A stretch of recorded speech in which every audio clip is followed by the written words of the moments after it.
నా ప్రభు కృపగల దేవుడు, ఆ యొక్క అద్భుతమైన శక్తి సామర్థ్యత కలిగిన సర్వోన్నతుడు, సర్వశక్తిమంతుడు నిన్ను కాపాడి ఉన్నాడు, ఆదుకొని ఉన్నాడు.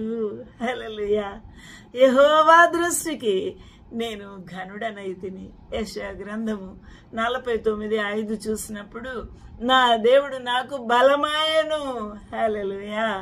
యెహోవా దృష్టికి నేను ఘనుడనైతిని కాగా తనకు సేవకుడునై ఉండి తన యొద్దకు యాకోబును తిరిగి రప్పించుటకు ఇశ్రాయేలు ఆయన యొద్దకు సమకూర్చబడుటకు నన్ను గర్భమున పుట్టించిన యెహోవా ఇలాగూ సెలవిచ్చుచున్నాడు. ఇది యేసుక్రీస్తు ప్రభువుని గురించి. ఆయన దృష్టిలో యేసుక్రీస్తు ప్రభు ఘనుడుగా ఉన్నాడు.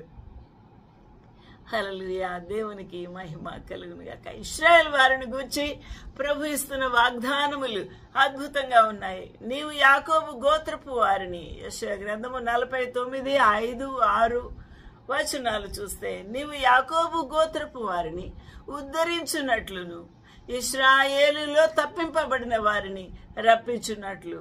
అనేక మంది చెదిరిపోయారు, వెళ్ళగొట్టబడి ఉన్నారు. దేవుని యొక్క కోపోద్రేకమునకు వారు ఆ భయంకరమైన శిక్షను అనుభవించి ఉన్నారు. అలాంటి తరుణాన, అలాంటి సమయాన ఆ ప్రభు ఏం చేస్తున్నాడు? వారిని తిరిగి ఉద్ధరించుచూ ఉన్నాడు. హల్లెలూయా. వారిని తిరిగి ఉద్ధరించుచూ ఉన్నాడు. ఇశ్రాయేలీలో వారు తప్పించబడిన వారిని నువ్వు రప్పిస్తూ ఉన్నావు. హల్లెలూయా. నా సేవకుడవై ఉండుట ఎంతో స్వల్ప విషయము. బూదిగంతముల వరకు నేను కలగచేయు రక్షణకు సాధారణ మగుటకాయి అన్యజనులకు వెలుగై ఉండినట్లు నిన్ను నియమించి ఉన్నాను. యేసుక్రీస్తు ప్రభు లోకమునకు వెలుగై ఉన్నాడు. యేసుక్రీస్తు ప్రభువే ఈ లోకమునకు బూదిగంతముల వరకు ఆ సృష్టికర్త అయిన దేవుడు కలగచేయు రక్షణకు సాధనము అయి ఉన్నాడు.